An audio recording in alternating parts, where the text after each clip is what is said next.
জাতিসংঘে প্রস্তাব পাশ কিংবা আন্তর্জাতিক অপরাধ আদালতে মামলা কোনো কিছুতেই থামেনি নিরীহ ফিলিস্তিনিদের উপর নেতানিয়াহু বাহিনীর বর্বরতা। তবে এবার ইসরায়েলের পরম মিত্র যুক্তরাষ্ট্র পশ্চিম তীরে মানবাধিকার লঙ্ঘনের দায়ে ইসরায়েলের প্রতিরক্ষা বাহিনীর একটি ব্যাটালিয়নের উপর নিষেধাজ্ঞা দেওয়ার প্রস্তুতি নিচ্ছে। রোববার ইসরায়েলি সংবাদ মাধ্যম হারেৎজের বরাতে এ তথ্য জানায় দ্য গার্ডিয়ান।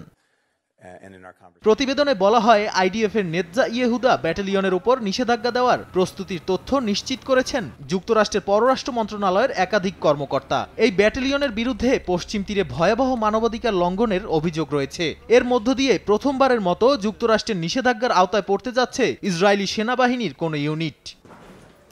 নেতজা ইয়েহুদার উপর এই নিষেধাজ্ঞা দেওয়া হলে ব্যাটালিয়নটি মার্কিন বাহিনীর কোনো সহায়তা পাবে না। ব্যাটালিয়নটির সদস্যরা মার্কিন বাহিনীর সঙ্গে কোনো প্রশিক্ষণে অংশ নিতে পারবেন না। এছাড়া যুক্তরাষ্ট্রের আর্থিক সহায়তা চলা প্রশিক্ষণ কার্যক্রম থেকেও তারা বঞ্চিত হবে। 1, 2, 3 ঢাকায় জমি জিতে নিন 100% ক্যাশব্যাক সহ 20 কোটি টাকার পুরস্কার। এদিকে নেতজা ইয়েহুদার উপর সম্ভাব্য নিষেধাজ্ঞার খবরে ক্ষোভ প্রকাশ করেছেন ইসরায়েলের শীর্ষ কর্তা ব্যক্তিরা।